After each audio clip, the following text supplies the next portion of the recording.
Esto es Perseguidos por Pancracio, la vida en conjunto, segunda temporada.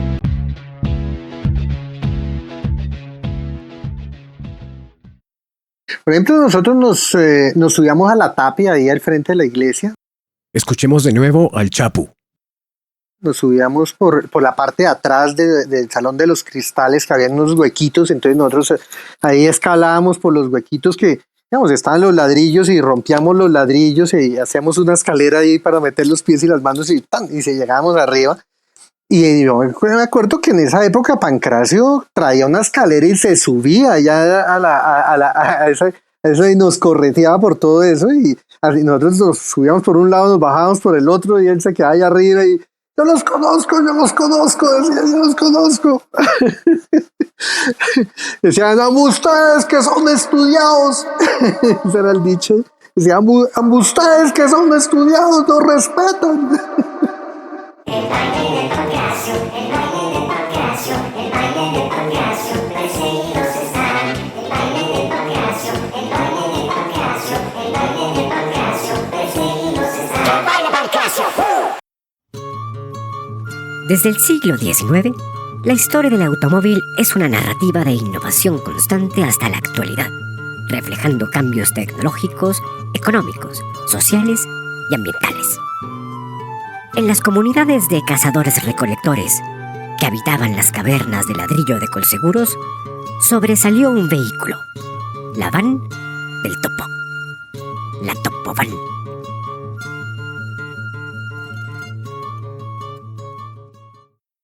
La Topovan, una camioneta, una Dodge Custom L50, que servía como distribuidora de dulces que tenía el papá del Topo. Escuchamos a Óscar Bohórquez. Nació en 1970. Es ingeniero agrónomo de la Universidad Nacional. Actualmente vive en Bogotá y trabaja para una cadena nacional de supermercados. Cuando el papá ya empezó como a cansarse y el Topo empezó a hacer las distribuciones de los dulces, nosotros empezamos a acompañarlo. ¿Quiénes éramos nosotros? El Moninis, el Paisa, Ale, yo. Salíamos y nos íbamos por la sabana repartiendo dulces. Acompañamos al Topo. El Topo es Óscar Mauricio, porque el Topo era de una generación anterior. Anterior a nosotros. Él era el más montador de todos. Algún día que dijimos, venga, ¿por qué no salimos? No vamos un día a dar una vuelta por la 80 y pico o a dar una vuelta en la camioneta. Y nos fuimos todos, nos montamos en el Platón y nos fuimos. Y pues desde ahí en adelante pues se nos convirtió en nuestro medio de transporte para ir a la rumba, a movernos por Bogotá.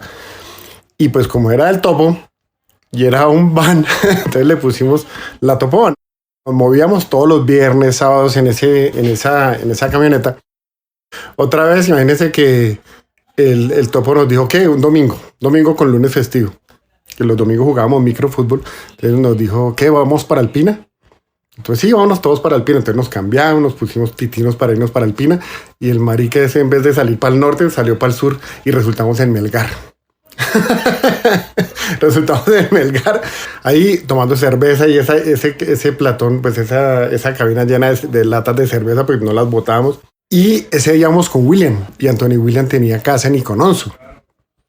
Y Icononso es ahí cerca de Melgar, entonces dijeron, no, que en Icononso hay ferias y fiestas. ¿Y quién estaba ahí? No, que está el Burro Mocho, no el Petro. Entonces arrancamos para ver al Burro Mocho, no el Petro. Eso era, vámonos en la Topovan y eso era, nos íbamos era de tour. Escuchemos de nuevo al Monini. Pero bueno, en la Topovan eso salíamos a beber, hermano, hasta que amaneciera. Pero pasábamos una chimba y como no teníamos otros carros. Sí, el man era, pues obviamente también se emborrachaba igual que nosotros y el man terminaba igual chapeto, pero el man ya manejaba piloto automático esa camioneta y ya cuando las decisiones eran de otro nivel, él era el que decía, no, ya vámonos para la casa ya. Camine, vamos, entonces ya vámonos. Y llegábamos bien. Me acuerdo que subíamos a todas las viejas ahí también, eso, vámonos que ya que encontramos a viejas y que nos subas y todas se subían ahí. Y nos íbamos con esas viejas ahí, las que fueran a tomar y a jartar. Me acuerdo que el Topo ya cuando estaba todo farro, dejaba manejar a las viejas, bueno, las ponía al lado, como bueno, hágale, a ver, acelere usted. Una noche estando ahí en Colseguros, hubo una unión generacional. Entonces se juntaron la generación del Fergu, la generación de Julio, nosotros, y pues estamos tomando aguardiente como era habitual. Y alguien dijo, vámonos para el Bulín. El Bulín quedaba en la 54 o 53 abajito de la séptima. Entonces nos fuimos para el Bulín, pero estos manes, pues usted sabe la tenacidad de estos manes, les dio por armar un quenque inmenso ahí en la parte de atrás. Entonces, pues claro, eso lo armaron, y empezaron a rotarlo. Todo el mundo. Claro, cuando llegamos al Bulín, nos íbamos bajando de esa vaina. Cuando se abrió la puerta de atrás, el topo nos abrió la puerta de atrás, salió ese bajo así, eso hicieron un saumerio. Y estos manes, pues, todo el mundo muerto la risa. Perseguidos por Pancracio.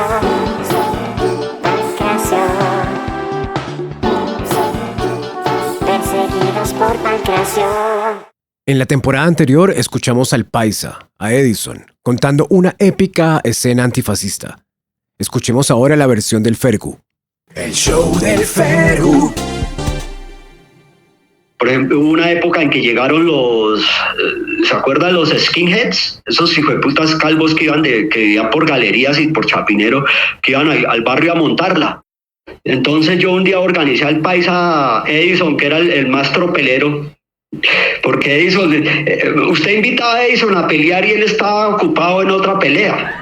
A otro que le decíamos el Trovi, Leonardo, y a 4 chinos.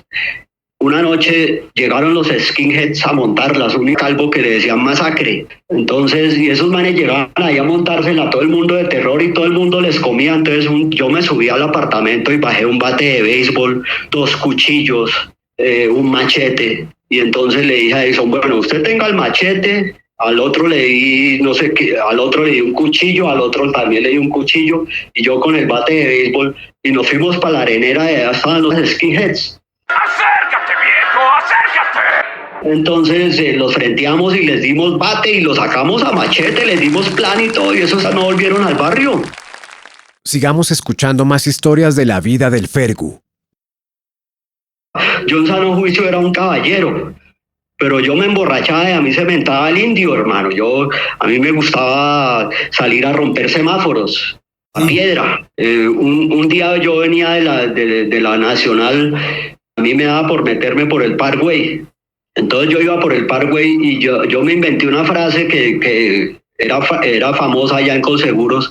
Cuando yo estaba borracho a mí me daba por gritar ¡muerte al Papa! ¡Muerte a Turbay! ¡Muerte a Pastrana!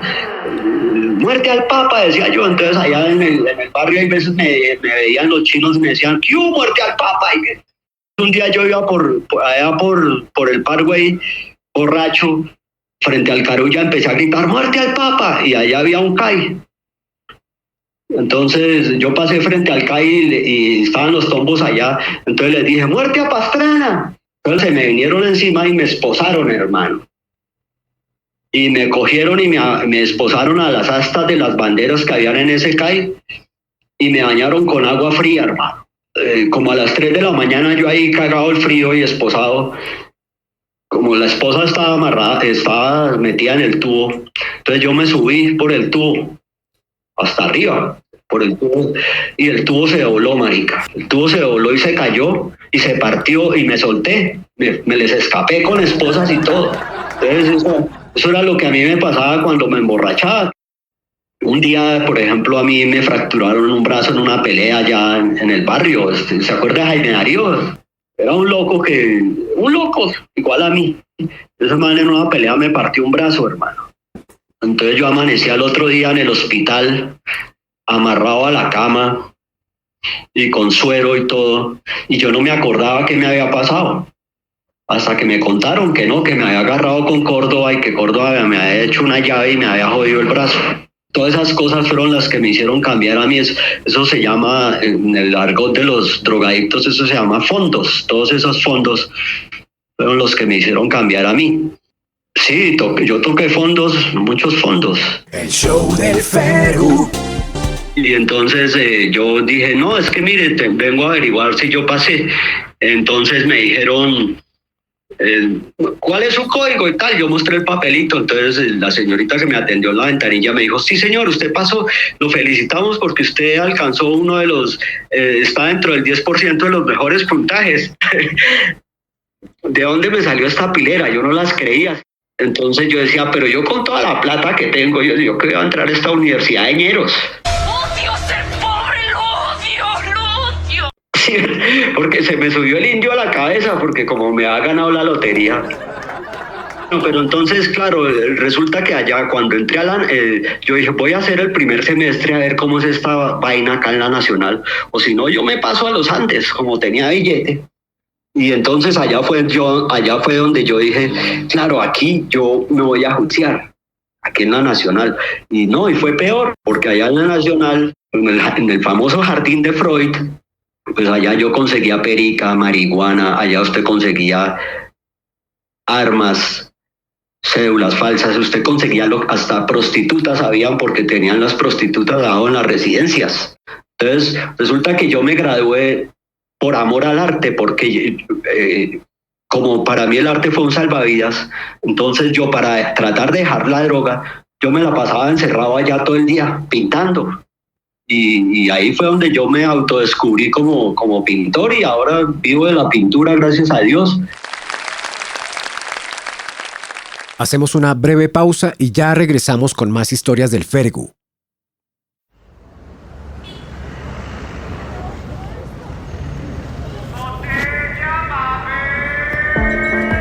Comunidad de Colseguros, permítanos presentar nuestro emprendimiento de reciclaje ecológico. Nos haremos cargo de sus residuos en vidrio, papel y cartón. Daremos varias veces la vuelta al conjunto y oirá nuestra marca.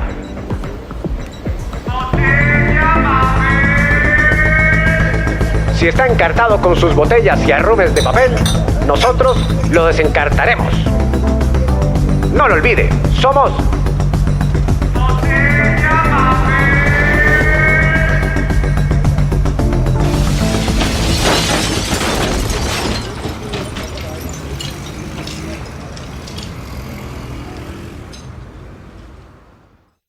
El show del Fergu. Ah, no, es que eso fue un día saliendo de la Nacional que había vivido Pedrea. Entonces cuando, claro, yo sí tiraba piedra. Entonces después de una pedrea uno quedaba vuelto mierda.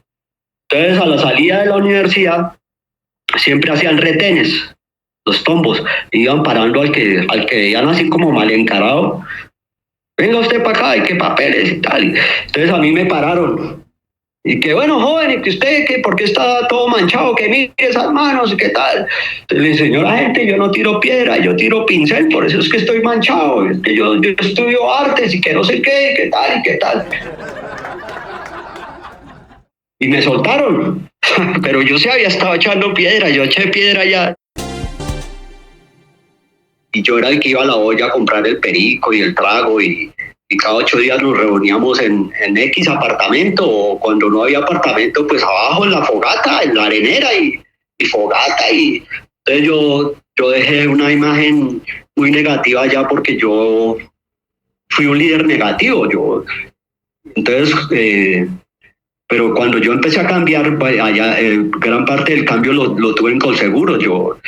Yo dejé de consumir alcohol y drogas cuando, como al año de que me gradué, nació mi hija, y entonces yo dije, puta, si no me a juicio ahora, esa china fue la que me hizo cambiar. Pero yo no cambié porque por voluntad propia ni por nada, sino porque yo me metí a Alcohólicos Anónimos y allá cambié, allá dejé de meter alcohol y drogas. Como creo que los últimos 10 años de mi vida en Colseguros, pues yo traté de limpiar esa falsa imagen que había dejado de loco, peleador, drogadicto, y lo logré porque conseguí amigos como por ejemplo como usted, gente que sí, que me veían tocando guitarra y todo, pero y que me veían borracho y todo, pero que vieron el cambio.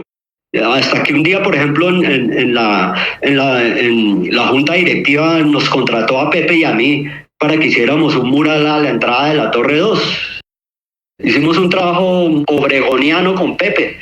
Entonces, imagínese, usted, fue un trabajo la limola es hecho a 2 manos, ¿no? Nos dieron 350.000 pesos por un cuadro para que le den un billete a 2 locos del barrio. Es porque los locos algo de credibilidad nos habíamos ganado. Y el cuadro quedó del putas. Eso estaba ahí frente a la torre, a la portería, a la entrada del edificio. Yo un día llegué a mi casa disfrazado de mujer, con tacones y medias y todo. Yo no me acuerdo. Resulta que yo me emborraché con Miss Noel en la casa de la vieja. Como la vieja era un personaje, pero personaje de esas que uno le decía, camine, nos fumamos un bareto. Dice, camine. Entonces cuando García Márquez se ganó el Nobel, entonces le pusimos Miss Noel. Pero Miss Noel no, eso Miss Noel era una joya. Y la vieja me empelotó y me vistió de vieja y me pintó los labios y todo. Y yo me salí así de allá, como a las 5 de la mañana, y llegué a mi casa así, vestido de vieja. Yo no me acordaba, marica. Cuando yo me levanto, yo tenía medias veladas y un brasier. ¿Y qué pasó? ¿Dónde estuve yo, marica? Mi Nobel me cogió de parche esa noche.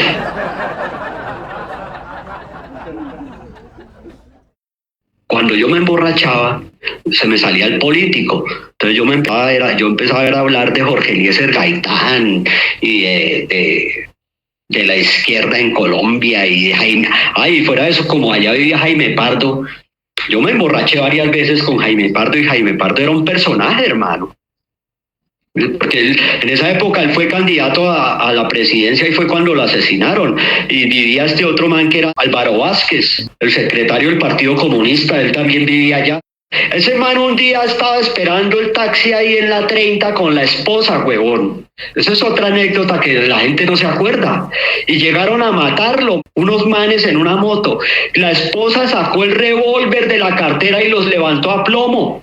Claro, la esposa del man, que era una monita chiquitica, que era paisita. Esa señora era una calidad de mujer, marica. Esa vieja levantó a los 2 sicarios ahí en la 30 a plomo. Otras personalidades vivieron también en Colseguros. Hugo Laverde, profesor de biología de la Universidad Nacional, fue muy conocido en su momento por haber ganado en el concurso de conocimientos más difícil de la televisión colombiana el mayor premio, un carro Fiat 128L. Así lo recuerda su hija Rosario. Aquí pasaron muchas cosas con respecto a mi papá, como por ejemplo el hecho de que él todos los días me acompañaba hasta el colegio Unidad Residencial Colseguros. Y el día que él se fue a un viaje al Bichada, al viaje en el que murió, la profesora Lilia, que vivía en el edificio de al lado, me devolvió a mi casa para que me firmaran el cuaderno de control. Mi mamá siempre dormía hasta tarde y era un pecado despertarla porque uno corría peligro. Entonces yo me devolví con el cuaderno a buscar la firma del cuaderno, absolutamente aterrorizada. Y mi papá iba saliendo para el Bichada. Entonces nos encontramos en la esquina de esta cuadra, en el bloque 23. Y fue un alivio encontrarlo, porque me salvó del regaño. Y nos fuimos cogidos de la mano hasta el colegio y nos fuimos hablando de que me iba a portar bien en el viaje y de que comería verduras, como lo dice el libro. Y pues nos despedimos en la puerta de Colseguros y nunca más lo volví a ver. Entonces, todas las veces que regresé a Colseguros, pues obviamente ahí seguí viviendo muchos años más, pero el regreso permanente a Colseguros era regresar a él, porque aquí era la última vez que había estado con él. Y me pasó y me pasa la vida entera que voy a un médico, a un banco, a un ingeniero, a un supermercado, a un algo, y me dicen, no, si es la hija de Hugo Laverde, todo bien. Yo me siento muy orgullosa de eso y por eso se me hacía necesario mencionarlo acá, porque él es Colseguros también. La institución del mal. Había otra cosa que me acabé de acordar, chistosísima también, y es que en la época de como abril, mayo salían ese poco de cucarrones, Escuchemos a Capeto y a Juan Carlos Parra. ¿cierto? En los parques, pero eran miles de cucarrones. Y yo no sé a quién se le ocurrió, íbamos varios, como unos 10 chinos, y llenamos esas bolsas de Comapán llenas de cucarrones, pero yo creo que había, no sé, unos 300 cucarrones en cada bolsa. Y ahí donde quedaba, ¿se acuerdan donde quedaba la taberna? Donde quedaba la taberna, la Torre 1, ahí pusieron al lado una peluquería, y pasábamos corriendo como 10 y botamos ese poco de bolsas dentro de la peluquería. Y claro, después ya todos nos perdíamos y después pasaba uno caminando solo y esas señoras barriendo cucarrones, las señoras gritando, no, una locura. Yo no sabía que eso lo hacía Capeto, yo lo hacía cuando yo me la pasaba con Cabeto, con Lucho y con ese grupito, hacíamos lo mismo, nos cogíamos cucarrones y era tirarlos ahí, eso era tenaz, porque además a las pobres viejas, en esa época se usaba la permanente, imagínense ese pelo crespo, con cucarrones en la cabeza, ¿no?